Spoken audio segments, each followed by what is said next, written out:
Oi, pessoal! E aí?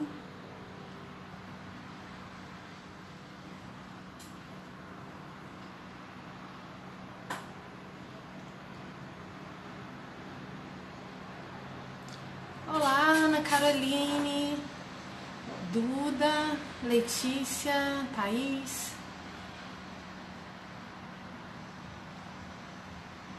Olá! Sempre que eu vejo esse botãozinho acenar, eu sei que é pra clicar, né? Mas eu não resisto, eu tenho que acenar, sim.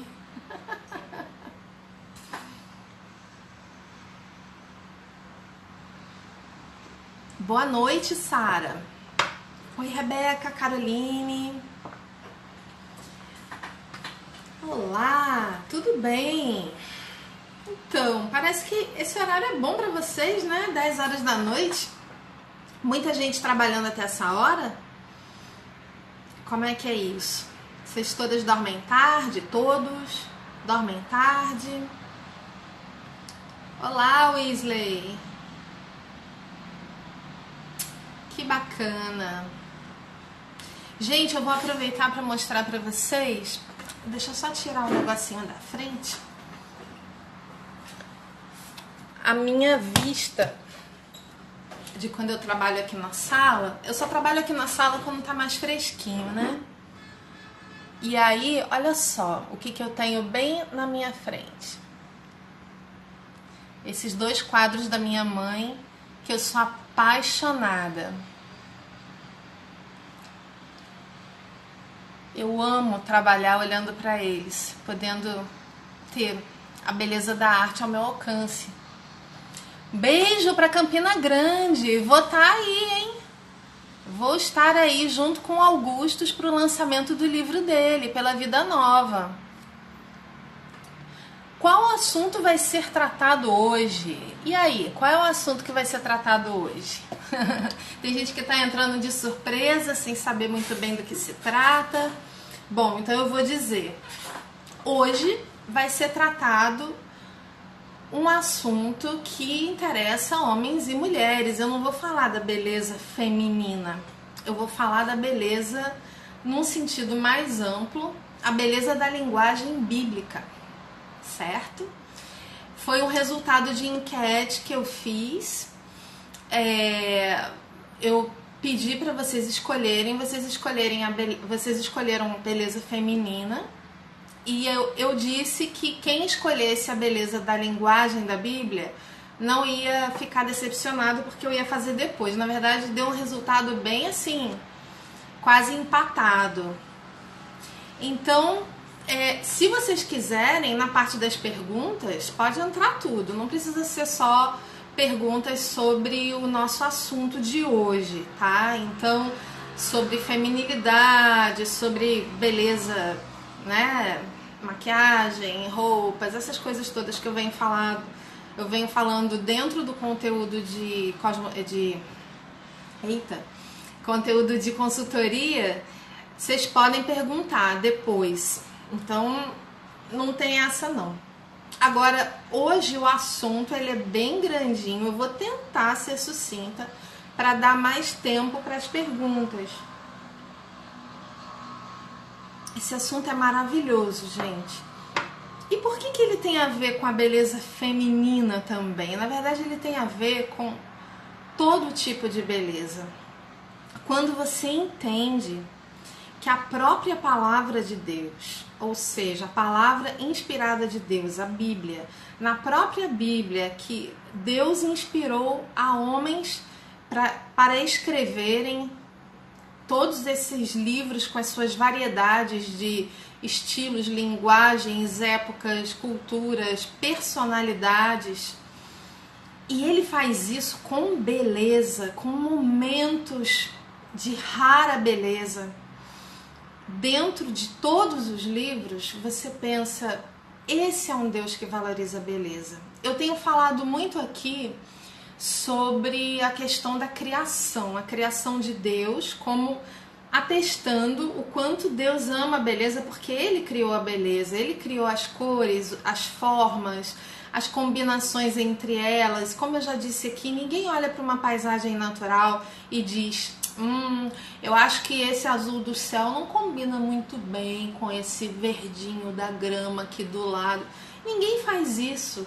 Todo mundo acha linda uma paisagem de neve, de verão, mar, montanhas, canyons, tudo que você possa imaginar. São sempre coisas tão lindas que vêm da mão de Deus, mesmo tendo esse mundo caído junto e por nossa causa, né, a partir do pecado original. Mas vocês veem que a revelação geral, que são as marcas de Deus no mundo, não se restringe só à questão da natureza, né, mas é tudo que existe nesse mundo cujo atributo remete a Deus como o pai dos atributos, né?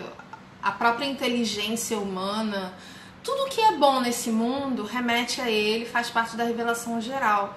Mas aí eu digo, puxa, dentro da revelação especial que é a Escritura, você já tem um Deus que ama imprimir beleza, né? Eu tô lembrando aqui de Davi escrevendo que a pena dele, né, quer dizer, o instrumento que ele usa para escrever, ele compara a língua com a pena de um habilidoso escritor.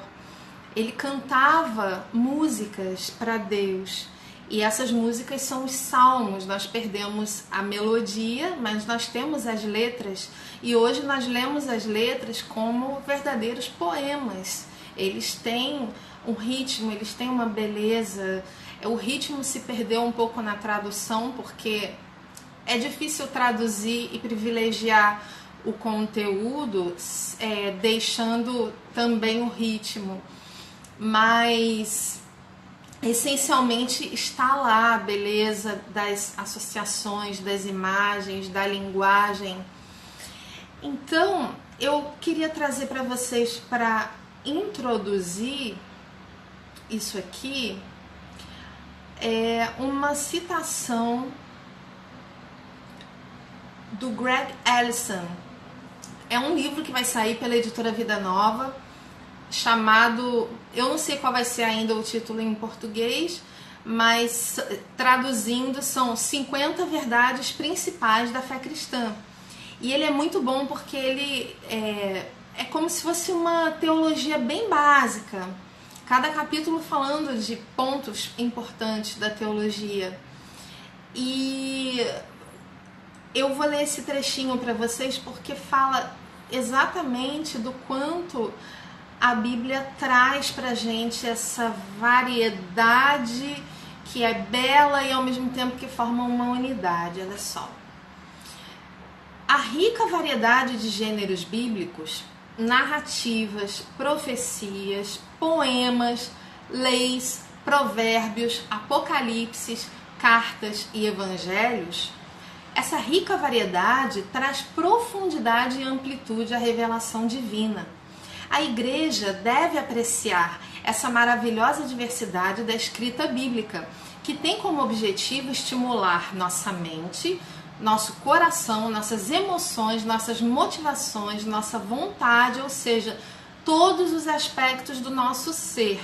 E em meio a essa ampla variedade, a Bíblia é um livro que tem uma unidade, as boas novas da obra de Deus por meio de Cristo no Espírito Santo em prol da salvação e da santificação de seu povo. Então vejam que dentro dessa variedade que Deus inspirou, através de uma variedade também de pessoas, épocas, locais, contextos e gêneros, né, como ele está falando mais propriamente da linguagem, nós temos a beleza própria a cada um desses gêneros. Eles se mesclam muitas vezes, não é porque Paulo está ensinando, por exemplo, os coríntios, que ele vai ter um texto seco, um texto didático, assim, num sentido pragmático, não. Dentro da carta aos Coríntios, ele já coloca vários momentos de pura beleza poética. Então eu trouxe para vocês alguns exemplos dessa linguagem mais literária. Claro que dependendo do livro isso vai estar mais presente ou menos presente.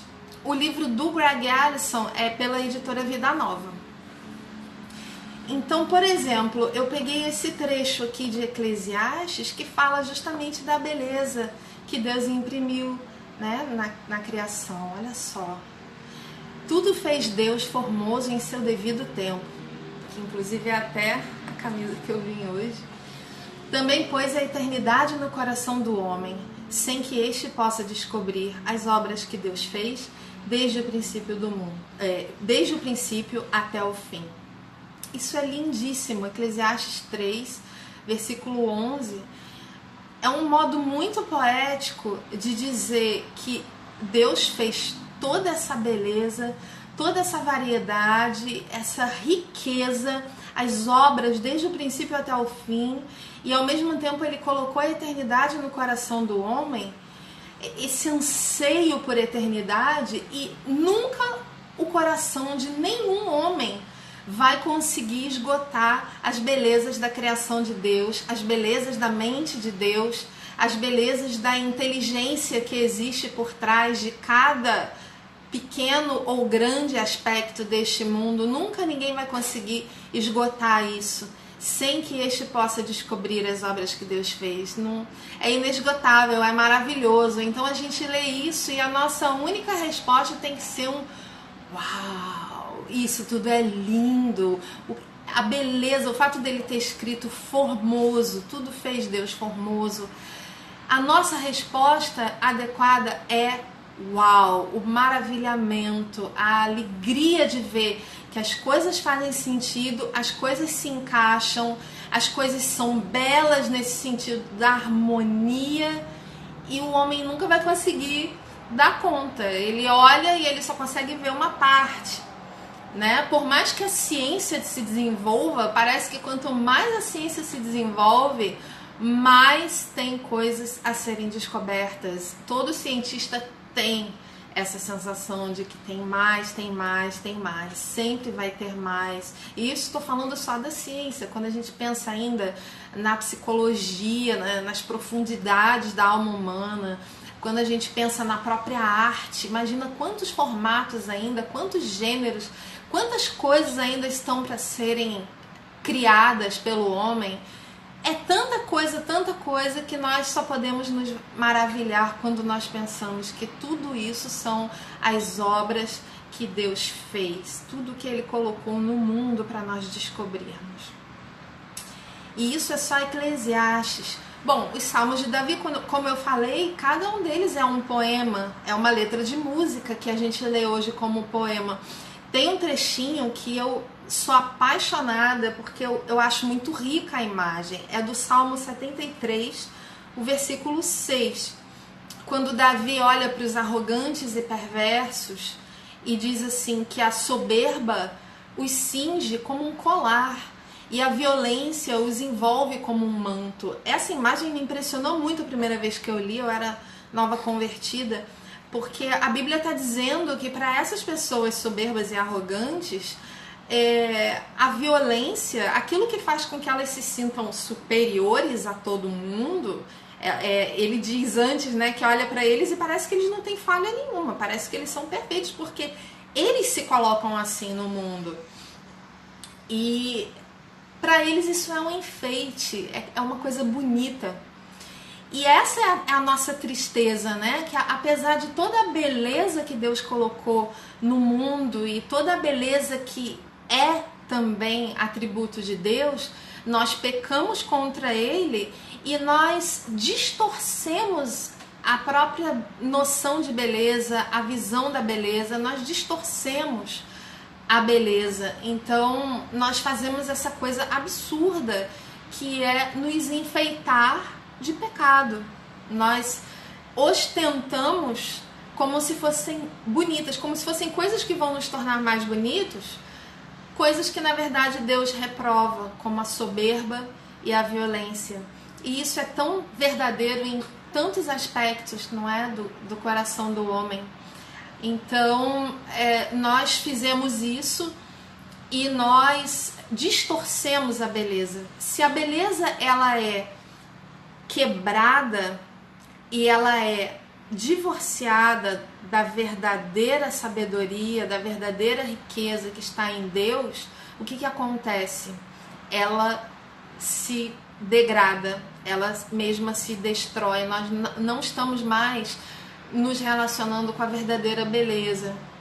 E é isso o que diz, olha só, o livro do profeta Isaías é impressionante como ele é um poeta, ele é um profeta poeta. Olha só essa imagem do capítulo 1, os versículos 22 e 25. Vai anotando aí para depois você ler com calma, porque é muito bom ter contato com esse aspecto da palavra de Deus. Olha só o que ele diz. Como se fez prostituta a cidade fiel, a tua prata se tornou em escórias, o teu licor se misturou com água. Olha que imagem para mostrar que até as coisas boas da cidade, elas foram corrompidas. Por quê? Porque a cidade estava cultuando a Deus e aos poucos se afastou de Deus para cultuar deuses estranhos. Então a imagem que a Bíblia usa e que eu amo, porque é uma imagem muito forte para nós, é a imagem da prostituta e da mulher adúltera. A imagem da traição e a imagem do amor que não é verdadeiro, né? Como diz em Jeremias, amo os desconhecidos e após eles irei. Ou seja, quando você diz que ama os desconhecidos, você não ama ninguém, né? Não existe amar algo que não se conhece. Então, a perversão do amor, né, que Jeremias evidencia, e aqui Isaías evidencia a perversão da beleza. A prata deles ficou toda cheia de impurezas, escórias, e o licor se misturou com água, perdeu o gosto. Então aquilo que é uma delícia, o licor doce, bom, né? Aquela coisa bem docinha, ficou aguada. Até as coisas boas, elas se diluem, se degradam. Longe de Deus, a beleza não subsiste. A beleza precisa andar junto com o que é verdadeiro e com o que é bom. Afastada disso, ela se degrada. Então, Deus diz no versículo 25, voltarei contra ti a minha mão, purificar-te-ei com potassa das tuas escórias e tirarei de ti todo metal impuro. Essa promessa de redenção, eu vou redimir vocês, eu vou redimir a beleza. E é incrível como nesse livro do profeta Isaías, o assunto da beleza ele está presente o tempo inteiro, olha só.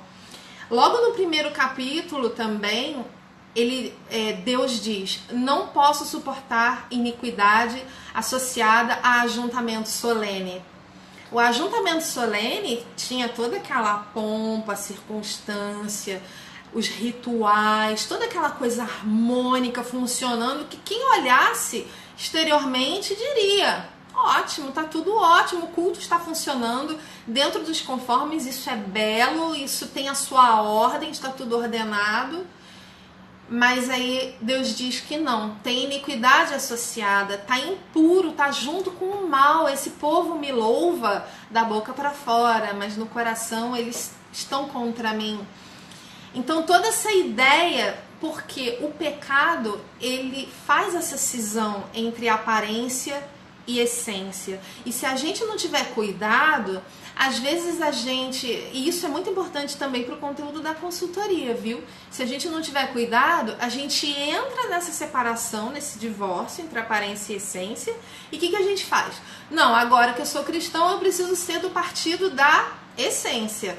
Então o que a gente faz? A gente despreza a aparência, como se a aparência em si fosse uma coisa ruim. A Bíblia nunca coloca isso.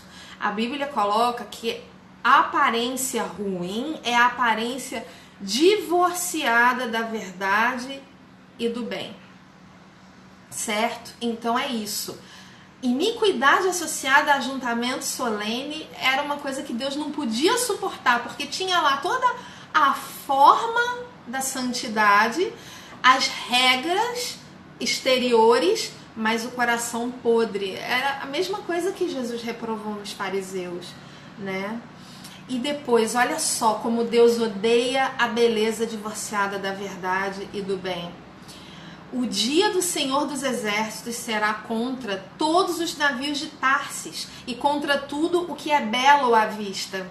Aquele povo estava construindo coisas belas para louvar a si mesmo. Eles estavam fazendo navios, monumentos, lugares altos, tudo muito alto, para louvar a si mesmo. Aquilo podia ter uma beleza exterior, mas era algo que estava fadado à destruição. E tem também o trecho em que Deus se dirige especialmente às mulheres que estavam com o coração longe dele. Esse trecho é incrível, eu não vou ler aqui porque ele é muito grande e eu quero fazer uma live só sobre isso, quero fazer só sobre isso porque ele é grande demais e dá pra falar muita coisa sobre ele, mas é como se, é muito incrível, eu sempre achei isso incrível. Tá no capítulo 3, o versículo 16 até o primeiro versículo do capítulo 4. Não para no final do capítulo 3 não, senão você vai ficar chateada. Você tem que ir até o primeiro do 4, porque ali tem a esperança da redenção para aquelas mulheres, né? Para o perdão, para a restauração. Ah, obrigada. Obrigada. João Alves está dizendo aqui que leu meu livro sobre cristianismo e cultura. Foi um dos melhores que já li. Ele é bem pequenininho porque originalmente ele era uma palestra. Aí ele se tornou livro. Então vejam que coisa, nesse trecho de Isaías é como se Deus entrasse no nosso quarto. Imagina que você é uma mulher ímpia.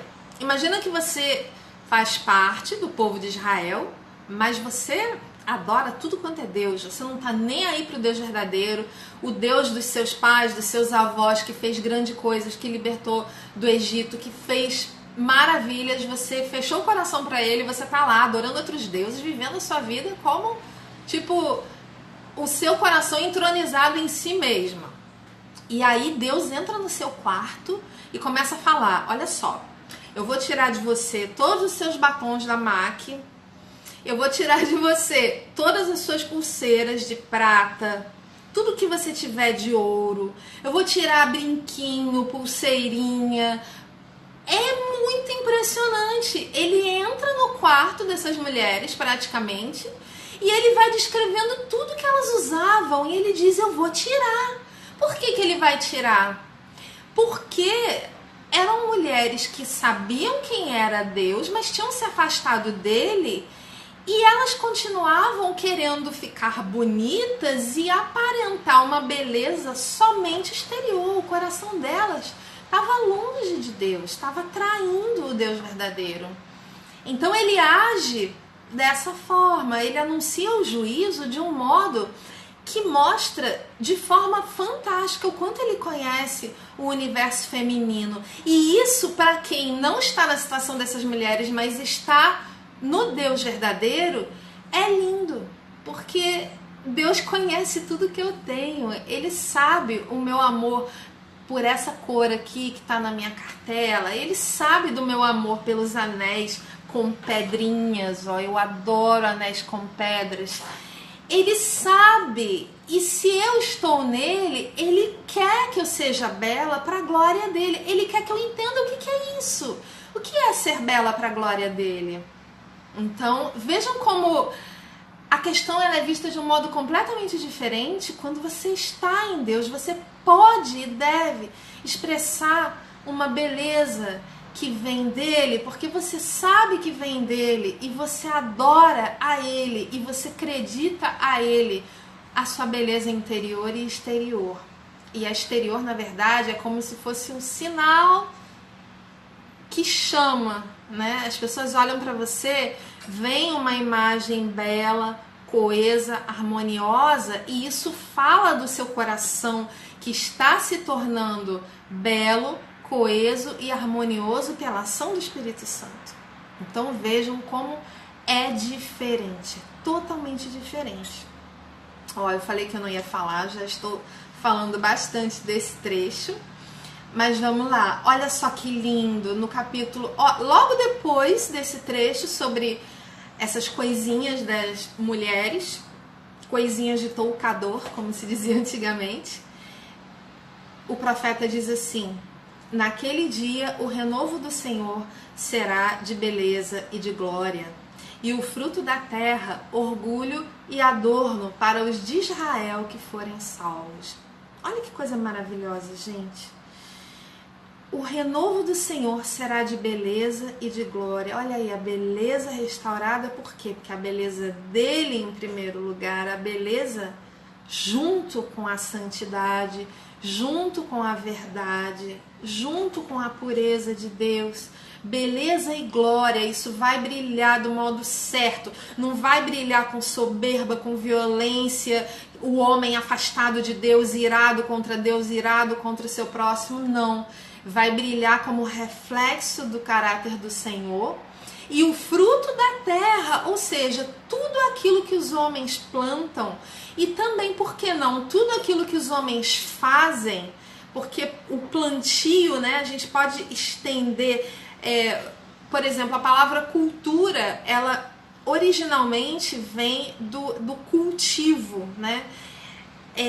Cultivar a terra significa aplicar o trabalho humano à terra para que ela dê o seu fruto de um modo ordenado. Isso é algo que Deus nos legou. Deus não quer uma natureza brava, desbravada, não. Tanto que ele colocou a gente num jardim. O jardim é a natureza cultivada pelo homem. Então, Deus ama a cultura, mas é a cultura nele, a cultura redimida, a cultura no seu lugar debaixo do senhorio dele, não a cultura autônoma, independente e irada contra Deus. Então, ele vai dizer que na redenção que Deus vai promover, o fruto da terra vai ser orgulho e adorno. Aqui orgulho não está no mau sentido, está num bom sentido. Orgulho e adorno, aí sim o homem vai se enfeitar com o que ele faz e de um modo bom, que Deus ama. Por quê? Porque isso é para os de Israel que forem salvos. Isso é para quem está restaurado pelo Espírito, é quem restaurou a adoração correta a Deus. Então, por isso, ele pode, ele se enfeita propriamente, né? Ele se enfeita sabendo de onde vem a beleza. E ele faz beleza, né? Aqui, eu não sei se o Marcos entrou, mas é um desenhista fantástico. Marcos Rodrigues, sigam ele. Ele faz desenhos maravilhosos. E ele sabe que Deus se deleita nos desenhos dele, porque ele não adora a sua arte. Ele não desenha como quem recebeu aquilo de si mesmo ou de outra pessoa somente. Ele não faz aquilo para a própria glória, mas ele faz para a glória de Deus. Então, queridos e queridas, Deus quer que nós nos alegremos com a beleza, porque nós estamos nele e toda a beleza vem dele, para nós cultivarmos, para nós imprimirmos a nossa personalidade, o nosso gosto pessoal, o nosso jeito de fazer a coisa debaixo da orientação dele.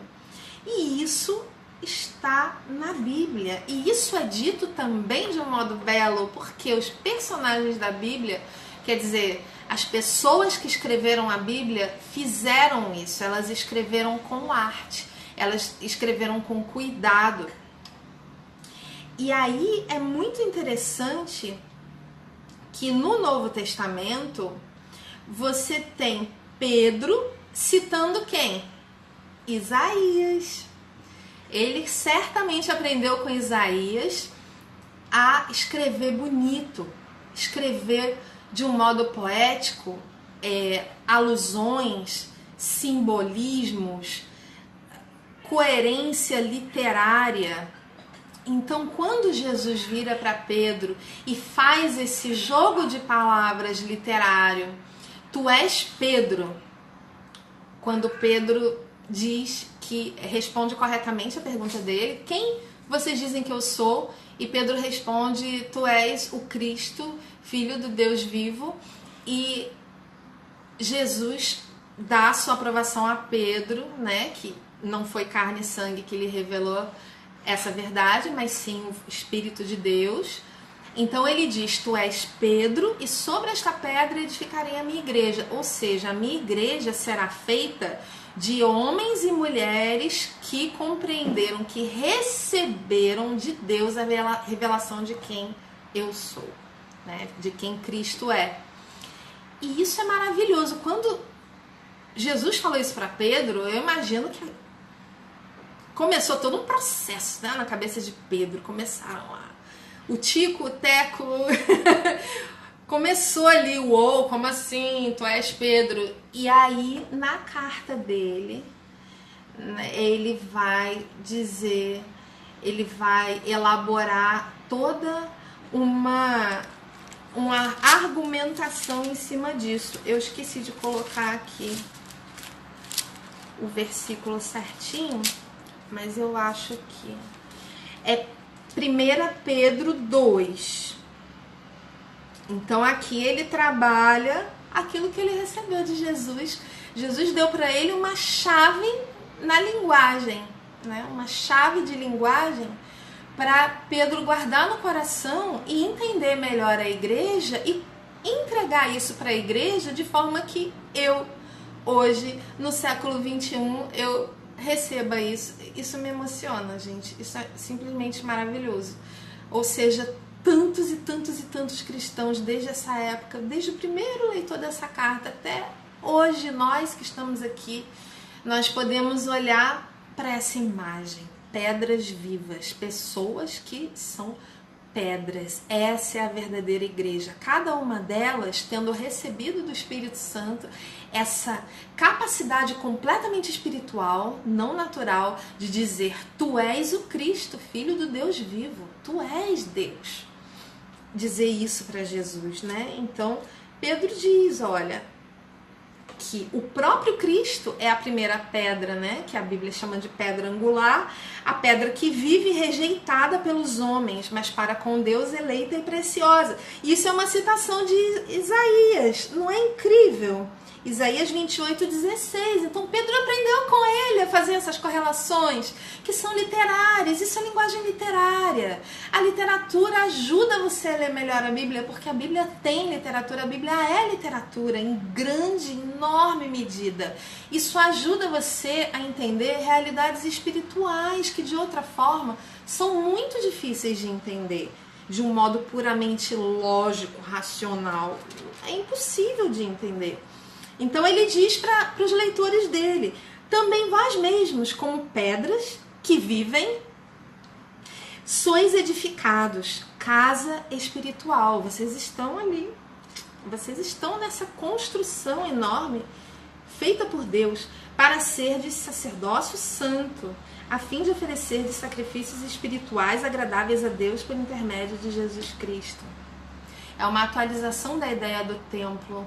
Os sacrifícios não são feitos mais no templo, não existe mais a presença de Deus no templo, confinada ao templo. Na verdade, nunca existiu. Os judeus que acreditavam nisso não tinham posse da verdade que se revelou no Novo Testamento.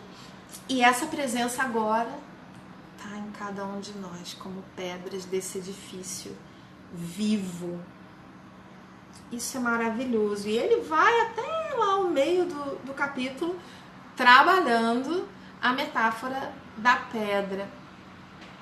Débora está dizendo: também gosto muito quando Pedro fala sobre o leite espiritual. Ele usa algo tão simples para dizer que o evangelho é tão simples e necessário quanto o leite é para um recém-nascido. Genial! Então, a metáfora do leite também é fantástica. Exatamente. Que mais? Gente, eu vou parar por aqui, porque eu já falei bastante. Esse assunto é imenso, não tem como esgotar. Na verdade, Quando eu fui ao Congresso Autúsios de Literatura, alguns de vocês devem ter visto, quando eu anunciei na época, foi agora em junho, eu falei sobre isso. Eu não usei todos esses exemplos, mas eu falei sobre isso, e eu falei sobre a oração de Jesus, o Pai Nosso. Eu não vou fazer isso aqui. Eu acho que seria bacana fazer uma parte 2, né? Porque já é bastante coisa falar sobre isso. E a oração do Pai Nosso requer um tempo bom só para ela. Mas o que eu fiz? Eu analisei o Pai Nosso como um poema. Porque as imagens que Jesus usa ali, elas são muito ricas. E o poema, né? A oração tem um movimento que nos ajuda a quebrar o que para mim é um dos maiores problemas do pecado, que são os dualismos que a gente faz, né? Então aqui eu espero ter contribuído para quebrar esse grande dualismo que a gente está fazendo o tempo inteiro entre aparência e essência. O homem, depois do pecado, ele coloca a beleza contra a verdade, seja porque ele quer a verdade e ele acha que a beleza é uma inimiga, porque a beleza é enganadora e, de fato, ela pode e é usada assim, né? Quer dizer, ela acabou sendo usada assim depois do pecado como uma fachada para coisas ruins, né? Uma fachada de aparência somente. Mas também tem aqueles que preferem a beleza, e isso é muito comum agora, né, na pós-modernidade, quando você tem autores falando da beleza como algo que inebria e que a função da beleza é essa mesma, porque não existe transcendência, não existe além, não existe nada certo e eterno pelo qual suspirar. Então é muito importante que a gente não caia no problema oposto nessa época em que a gente vai falar de Jesus, em que a gente vai se apresentar diante das pessoas, na nossa linguagem, na nossa imagem, nas coisas que a gente faz, na harmonia que a gente imprime em tudo que a gente faz e diz. Porque a beleza, ela está em tudo, ela é um aspecto, ela não é algo só da arte, só das coisinhas que a gente coloca, as mulheres principalmente, para se enfeitar. A beleza faz parte da vida. Então, se você tiver esse dualismo no seu coração, você não vai apresentar Jesus de um modo digno dele. Claro que a gente nunca apresenta Jesus de um modo digno totalmente, né? A gente é falho. Mas se você usar esse dualismo, pessoas que amam a beleza, elas vão optar pelo outro lado, entende? Se você incorpora a feiura como uma virtude no seu cristianismo, seja a feiura da sua imagem pessoal, seja a feiura de, eu só ouço música cristã desse jeito aqui. E aí quando você vai escutar, nem é uma música bonita, é uma coisa meio cópia ou feia mesmo, mal feita, mal cantada. E aí você diz, não, mas eu prefiro ouvir uma coisa feia do que ouvir uma coisa bonita que é do mundo. Pronto, o que você fez? Fez o dualismo. Você optou pela verdade achando que a beleza é inimiga da verdade. Então, se você apresenta esse tipo de problema, isso é um problema, é um traço do pecado que atingiu a nossa mente e o nosso coração também. Se você apresenta isso para um homem que não crê em Cristo, ele vai dizer, não, então eu não quero, eu amo a beleza, eu amo as sinfonias de Beethoven, eu amo Picasso, eu amo me arrumar, eu amo as coisas todas arrumadinhas, direitinhas. Então, se essa pessoa está dizendo que tem que ser tudo bagunçado, tudo feio, tudo de qualquer jeito, porque para Deus o que importa é o coração, e com certeza você já ouviu isso, e isso é horrível. Que história é essa de para Deus o que importa é o coração? Cuidado quando você fala isso, porque às vezes você está falando isso para desculpar um louvor mal tocado, uma pregação cheia de furos, de uma pessoa que não estuda. Não é assim, gente, não é assim não. A forma importa porque a forma é a parte visível do conteúdo.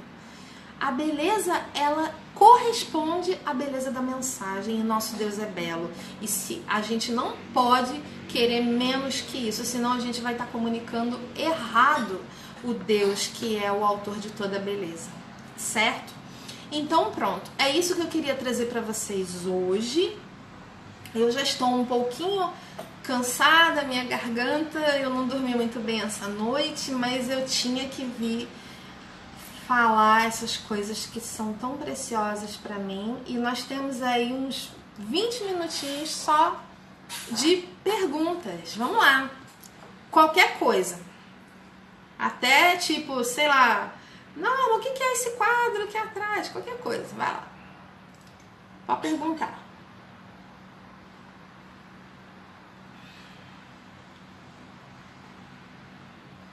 Eu tinha visto uma pergunta lá atrás sobre livros sobre feminilidade.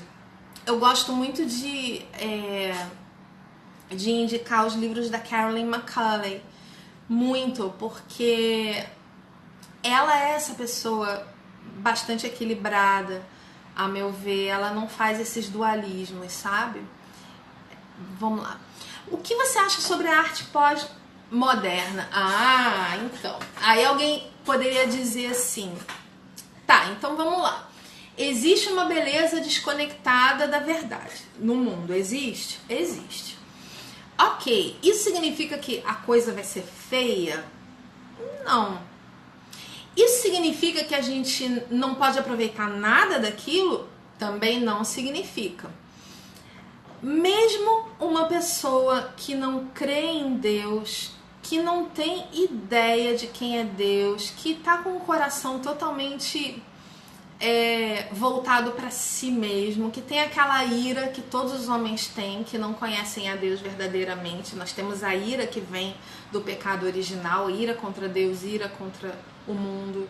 Mesmo que isso não se expresse muito, mas a ira tá lá. Uma pessoa que não vê a Deus é uma pessoa que virou, que o rejeitou. Não é uma pessoa que simplesmente, nunca ouvi falar. Não, existe a ira. Essa pessoa, quando ela pega uma tela e joga tinta e ela tem arte para fazer isso, ela se esforçou para fazer isso, ela estudou, ela tem o dom. Ora, todas as coisas boas que estão no mundo é Deus que dá. Então, se ela vai fazer aquilo de um modo que, mesmo sem saber, ela vai fazer aquilo seguindo algumas regras que estão dentro do que Deus tinha em mente quando Deus criou o mundo. Então, por exemplo, alguém pode dizer, azul combina com verde, não combina? Combina, todo mundo sabe que azul combina com verde, são cores que estão bem perto ali no círculo cromático. E, ao mesmo tempo, a gente sabe que azul e verde são cores relaxantes, não sabe? Todo mundo sabe disso, todo mundo quando vai ler sobre significado das cores, azul e verde são cores relaxantes, principalmente o azul. Inclusive até tem que tomar cuidado, porque se você usar muito azul na sua casa, nas paredes e tal, e você tiver uma tendência melancólica, talvez o azul bote você muito introspectivo, porque ele tem essa coisa, o azul acalma. Aí o que Deus faz? Quer dizer, o que Deus faz? Na verdade, a gente tirou a ideia de que o azul acalma, o verde acalma, da própria experiência. Deus primeiro teve que criar toda uma configuração no céu que a gente contempla aqui no planeta Terra, de modo a que ficasse esse azul bonito de dia, clarinho, e azul escuro à noite. E ao mesmo tempo ele botou uma quantidade enorme de verde nas plantas. Vocês veem que cores estimulantes, assim, cores que gritam, tipo isso aqui, ó, que faz um tchan aqui no meu rosto, que chama atenção para essa parte do meu corpo, e que é o meu ponto de cor hoje. Nem sempre eu uso, né? Às vezes eu uso uma bolsa vermelha, um sapato vermelho. Mas essa cor aqui, ele colocou onde? Na florzinha, não é? Ele colocou em doses menores. E ele colocou vermelho no sangue, que é para quando alguém se fere, você já fica, sangue, e você já tem condições de correr e ajudar aquela pessoa e fazer alguma coisa, porque é um negócio chocante. O vermelho é chocante. E Deus fez assim, e isso tem um significado do mundo. Então, quando esse artista que tem o dom, por causa da graça comum de Deus, que toda pessoa que Deus criou tem dons, tem vocações, tem inclinações, melhor dizendo. Quando essa pessoa cria uma tela, ela vai usar regras, às vezes compiladas, às vezes não compiladas, porque tem muita coisa ainda pra gente compilar, né? Nem sempre a gente compilou tudo que a gente usa, sistematizou tudo que a gente usa, descreveu, né, teoricamente tudo que a gente usa. Muita coisa a gente usa na intuição e depois alguém senta e resolve escrever sobre cores, por exemplo, que não tem dois séculos no máximo. Goethe já falava sobre cores no século XIX, então tem pouco tempo que alguém resolveu compilar cores. Mas antes disso, artistas já usavam cores e faziam coisas fantásticas. Então, de repente, você tem um artista conhecido por suas cores vivas. Ele é um artista estimulante, ele tem, às vezes, uma personalidade estimulante, ele coloca isso em seus quadros e ele usa uma série de regras ali nas formas, nas proporções, né? Aquele jogo de claro e escuro em Rembrandt, por exemplo, aquilo tem um efeito muito dramático, né? Você olha para o quadro e parece que o artista está jogando uma luz, né, na cara do... Eu queria ter aqui para mostrar, mas não preparei isso. Mas parece que o artista está dizendo, olha para cá e menos para cá. É muito legal isso. Então, eles estão no mundo de Deus, usando ferramentas de Deus, usando a sabedoria que Deus comunicou ao mundo através da graça comum, da revelação geral, mas ele não é cristão. Ele não está glorificando a Deus no seu coração. Mas aquilo que ele faz, por refletir o que Deus colocou no mundo, refletir beleza, refletir harmonia, refletir até bondade, quadros que comunicam bondade. É louco isso. A pessoa não glorifica Deus no seu coração, mas a obra está glorificando de alguma forma. A obra, talvez glorificando não seja a melhor palavra, mas a obra reflete os atributos de Deus, mesmo quando o artista nem pensou nisso. Olha só o quanto eu já estou falando para responder uma pergunta. Gente, eu falo demais, isso é fato. Mas vamos lá. É porque essa pergunta é enorme. Então, tudo isso para responder que qualquer obra de arte que de fato for uma obra de arte vai refletir atributos do Criador, mesmo quando o artista nem pensou em Deus no momento de fazer a sua obra. Isso se chama graça comum. Esse mesmo conceito você pode aplicar em tudo. Quando o cientista descobre a cura de uma doença, ele está usando uma sabedoria que Deus imprimiu no mundo quando criou. Mas esse cientista, muitas vezes, ele não está glorificando a Deus no seu coração.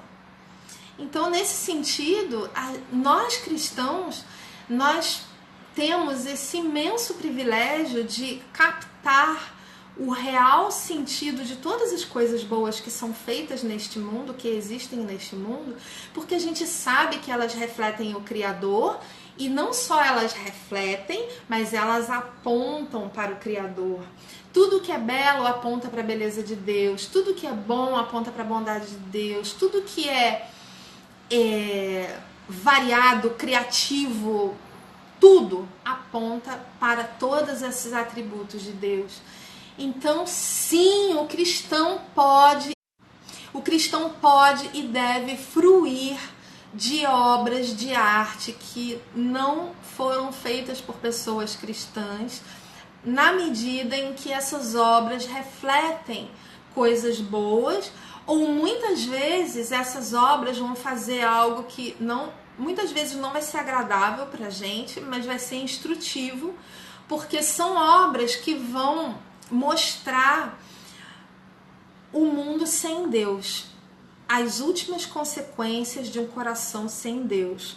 Obras que retratam o mal, que falam do mal, elas podem ser muito desagradáveis de ler, e às vezes até algumas pessoas são muito sensíveis, elas vão pela sua própria consciência, não tem regra geral para isso, mas pela sua própria consciência elas vão se abster de determinadas coisas, porque às vezes aquelas coisas meio que, né,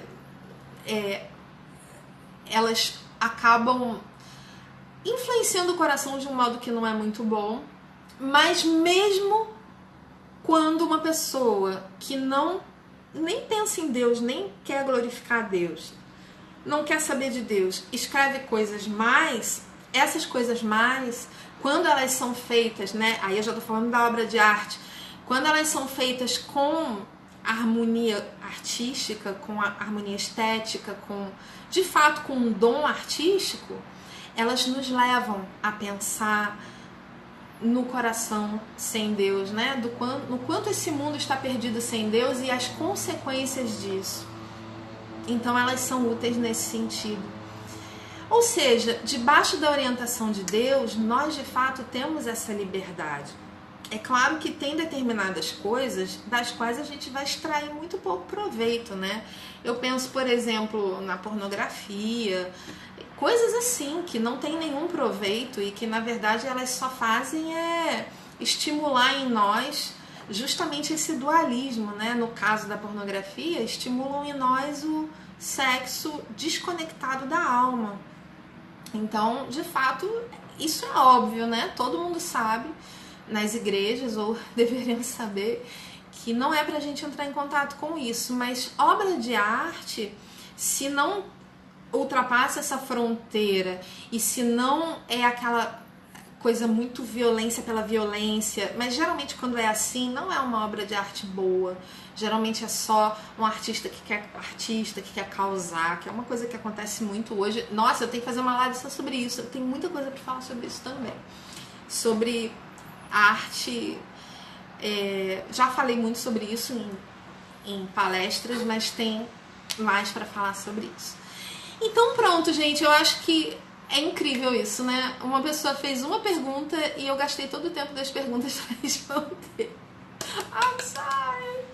Então tá bom, olha, a live já vai acabar, tem 6 minutos, se alguém ainda quiser dar um gritinho aí. Eita, o que é estética do ponto de vista filosófico? Você indica ou já leu o livro Filosofia Estética de Huckmacher? Esse é um dos meus grandes pecados de leitura. Não li Huckmacher, eu li um livro sobre Huckmacher, de Huckmacher sobre arte e cultura, mas não li esse. Do ponto de vista filosófico, eu não estudei estética. Para mim, esse é um assunto muito difícil dentro da filosofia. É algo assim que eu ainda quero estudar, mas na filosofia de Doiver. Eu não teria a dizer muito sobre estética de um modo geral em vários autores que lidaram com isso, como Hegel ou outros, não teria mesmo. Esse assunto é muito espinhoso, não estudei isso, mas eu quero entrar nele via Doiver. Na verdade eu já entrei, eu já li algumas coisas, mas eu ainda não li aquele livrão gigantesco dele, porque eu quero estudar o aspecto estético em tudo que der pra estudar, eu tô louca. Agora sim, Huckmacher eu indico, tanto que eu mesma quero ler bastante. Sara está dizendo, inclusive aquela exposição de um vaso sanitário como obra de arte, exatamente, o urinol do Duchamp. Tem muita coisa para falar sobre isso, eu li muita coisa sobre isso do Afonso Romano de Santana, que é um teórico fantástico. Ele pode ser descrito como um humanista agnóstico, creio eu, mas ele conseguiu perceber, né? Olha aí a graça comum, a revelação geral de Deus. Ele conseguiu perceber um lado bem perverso nesse tipo de arte que se inaugura com Duchamp, que é essa coisa de você pegar um vaso sanitário, né, no caso um urinol, e você colocar num salão de arte e dizer, pronto, isso é obra de arte. Muito perverso.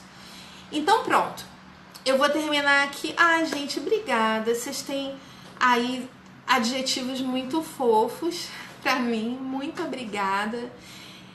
Eu amo fazer isso, quero continuar fazendo isso. Orem por mim. Às vezes são questões de saúde que me impedem de produzir mais conteúdo para vocês, fazer mais lives.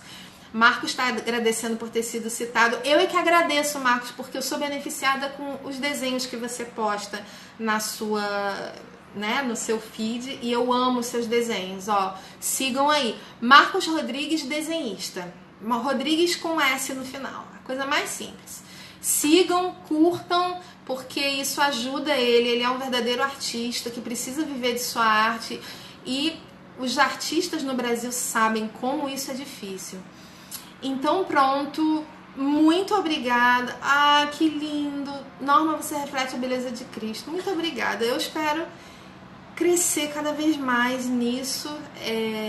Só a gente sabe, né, as feiuras do nosso coração, mas que Deus nos abençoe a todos e nos ajude a entender cada vez mais a verdadeira beleza. Muito obrigada, e como sempre essa live vai lá pro meu canal do YouTube, para quem não conseguiu assistir. Agradeço a todos que assistirem. Depois vocês me mandem direct dizendo se esse horário é o melhor ou se é melhor outro horário, tá bom? Eu tô variando um pouquinho justamente para testar. Um abração para vocês, fiquem com Deus e boa noite de sono.